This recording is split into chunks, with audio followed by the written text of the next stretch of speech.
Un homme dont la voix pouvait arrêter le temps, trahi par ceux qu'il aimait, brisé par une maladie qui marquait son visage, sali par des scandales qui ont terni son nom.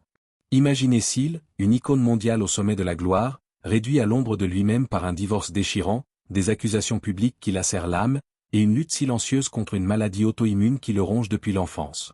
Trahisons amères, des proches qui murmurent des mensonges, des paparazzis qui transforment ses paroles en scandale, une ex-épouse accusée d'infidélité sous les feux des tabloïds.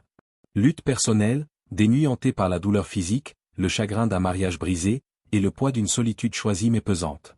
Scandale public, des gros titres qui le dépeignent comme un homme colérique, loin de l'artiste adoré. Voici l'histoire vraie de Seal, un homme qui a conquis le monde avec sa voix, mais qui a payé le prix fort de la célébrité, du temps et de la perte, prouvant que la résilience peut naître des cendres de l'adversité. Avant de plonger dans ce récit poignant qui résonnera avec vos propres combats, messieurs, likez cette vidéo, abonnez-vous à la chaîne et partagez-la avec ceux qui savent ce que c'est que de se relever après avoir été terrassé. Ensemble, découvrons comment Seal a transformé la douleur en force, malgré les trahisons, les scandales et les luttes qui ont marqué sa vie. Seal Henry Olumide Olusegun Samuel naquit le 19 février 1963 à Londres, d'une mère nigériane et d'un père brésilien. Sa vie commença dans le chaos, ses parents se séparèrent alors qu'il était bébé, le laissant balloter entre familles d'accueil. Poignant, un enfant arraché à sa mère, dormant dans des lits étrangers, cherchant un foyer qui n'existait pas. Trahison précoce, à l'adolescence, lorsqu'il retrouva sa mère, leur lien était fracturé, marqué par des années de distance et des silences lourds.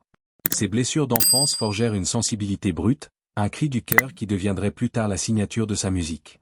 À 20 ans, un autre coup dur, un diagnostic de lupus érythémateux discoïde, une maladie auto-immune qui attaqua sa peau, laissant des cicatrices visibles sur son visage. Scandale naissant, dans une société obsédée par l'apparence, ces marques devinrent un sujet de curiosité cruelle, certains le moquant avant même qu'il ne soit célèbre. Lutte personnelle, la fatigue chronique, les douleurs articulaires et l'inflammation imprévisible le forçaient à se battre pour chaque pas. Résilience, Seal transforma ses cicatrices en symboles, déclarant « Ce sont mon histoire, mes batailles ». Pour vous, messieurs de plus de 60 ans, qui avez peut-être affronté des maladies ou des jugements sur votre apparence, cette lutte résonne. Vous savez ce que c'est que de porter des blessures visibles ou invisibles, et de continuer malgré tout. À la fin des années 1980, Seal était un inconnu chantant dans des clubs londoniens avec son groupe de funk, Push. Il voyagea au Japon et en Thaïlande, cherchant des opportunités, dormant parfois à la belle étoile. Le destin frappa en 1990, sa voix profonde donna vie au single Killer d'Adamski, qui grimpa au sommet des charts britanniques. Trahison, des managers véreux tentèrent de s'approprier son succès, minimisant son rôle. Résilience, Seal signa un contrat solo, et son premier album en 1991, avec des hits comme Crazy et Future Love Paradise, le propulsa sur la scène mondiale. Son deuxième album en 1994 donna naissance à Kiss from a Rose, immortalisé par Batman Forever. Le monde s'inclina, 3 Grammy Awards en 1996, pour l'enregistrement et la chanson de l'année. S'il était intouchable, sa voix emplissant des arènes, son charisme éclipsant les cicatrices. Mais même au sommet, les luttes persistaient. Scandale, les tabloïds spéculaient sur son passé, fouillant dans son enfance en foyer pour en faire des gros titres sensationnels. Lutte personnelle, le lupus continuait de le harceler, forçant des annulations de concerts qu'il cachait au public. Pour vous, qui avez peut-être connu la gloire professionnelle, familiale ou ses revers cachés, Seal est un miroir. Vous savez que le succès n'efface pas les blessures intérieures. En 2004, une rencontre changea tout. Dans le hall d'un hôtel new-yorkais, Heidi Klum, mannequin star et ange de Victoria's Secret, croisa Seal. Poignant, elle, revenant de la gym, lui trouva un sourire sincère. Lui, frappé par sa gentillesse, vit une lumière dans son chaos. Leur romance fut rapide, mais un choc survint. Heidi était enceinte d'un autre, Flavio Briatore. Trahison potentielle, beaucoup auraient fui, mais Seal embrassa la situation, adoptant la fille, le nid, comme la sienne. Inspirant, en décembre 2004, il organisa une demande en mariage spectaculaire dans un igloo sur un glacier canadien. Leur mariage, le 10 mai 2005, sur une plage mexicaine, fut un triomphe d'amour face aux doutes du monde. Ils eurent 3 enfants, Henry, Joanne, Lou, et renouvelaient leurs vœux chaque année, transformant l'amour en rituel. Scandale, les médias moquaient ces cérémonies, les taxant d'extravagance. Lutte personnelle, Seal, avec son tempérament passionné, et Heidi, avec son emploi du temps chargé, jonglaient entre carrière et famille. Poignant, Seal confia que ces vœux rappelaient à leurs enfants que l'amour se travaille.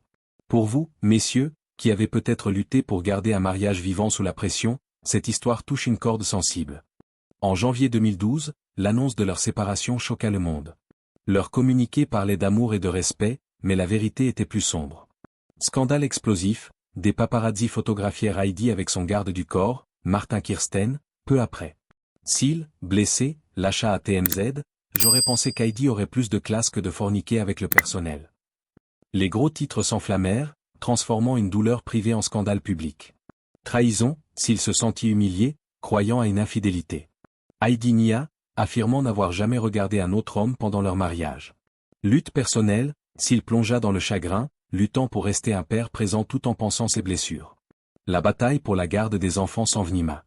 En 2020, un conflit éclata, Heidi demanda à emmener les enfants en Allemagne pour un tournage. S'il s'y opposa, craignant un déménagement permanent, accusant Heidi de limiter son temps avec eux. Scandale, les documents judiciaires, relayés par la presse, exposèrent leurs différends. Heidi rétorqua que s'il était un père sporadique. Poignant, s'il confia à Pierre Morgan que sa passion, parfois vue comme de la colère, était celle d'un père protecteur. Trahison, d'anciennes partenaires, comme Tatiana Patitz, le dépeignirent comme pas quelqu'un de bien, ternissant son image. Pour vous, qui avez peut-être été accusé à tort ou vu votre réputation salie, ce scandale résonne. Vous savez ce que c'est que d'être jugé par des mots sortis de leur contexte. Derrière les gros titres, une bataille plus intime se jouait. Le lupus, diagnostiqué dans sa jeunesse, continuait de le ronger. Dramatique, des crises de fatigue et de douleur le forçaient à annuler des concerts, cachés au public pour protéger son image. Poignant, il décrivit la maladie comme une fatigue qui disparaît quand le lupus se calme, mais qui revenait sans prévenir. Résilience, il monta sur scène nuit après nuit, dissimulant son épuisement sous sa voix puissante. Mais dans les années 2010, l'âge et la maladie ralentirent son rythme. Après son album standard en 2017, une collection de reprises jazz, il ne produisit plus de nouveau matériel. Scandale, les fans murmurèrent qu'il avait perdu sa flamme. Lutte personnelle, s'il choisit la discrétion, refusant les réseaux sociaux et les algorithmes qui définissent la célébrité moderne. La pandémie de 2020 amplifia son isolement. Les tournées, source vitale de revenus et de connexions, s'arrêtèrent. Poignant, pour un homme dont l'art vivait du public, cette absence était une blessure.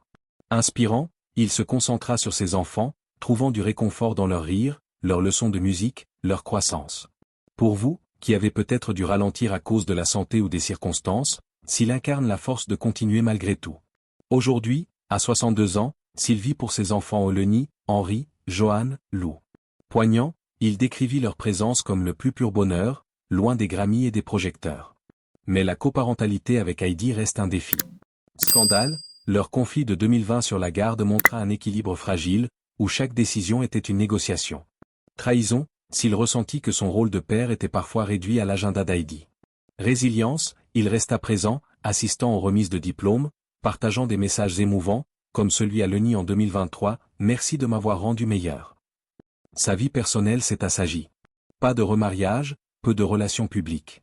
Lutte personnelle, il confia que le mariage est un concept imparfait, choisissant la prudence face à l'amour. Poignant, sa solitude, choisie mais pesante, contraste avec l'homme vibrant qui électrisait les foules. Pour vous, messieurs, qui avez peut-être embrassé la solitude après des pertes ou des trahisons, s'il est un écho. Sa discrétion est à la fois une paix et une ombre. À l'approche de son 63e anniversaire, s'il se produit rarement, dans des salles intimistes où sa voix, toujours riche, porte son histoire. Dramatique, chaque concert lui coûte plus, le lupus et l'âge exigeant des pauses plus longues. Scandale, l'industrie, dominée par le streaming et les réseaux sociaux, l'a relégué à l'arrière-plan. Résilience, il refuse les algorithmes, privilégiant l'authenticité. Inspirant, ses messages aux fans, comme celui pour la remise de diplôme d'Henri en 2024, montrent un homme qui aime encore, vit encore, malgré tout.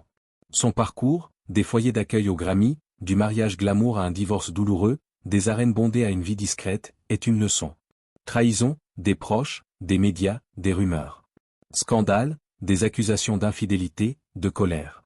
Lutte, le lupus, le chagrin, la solitude.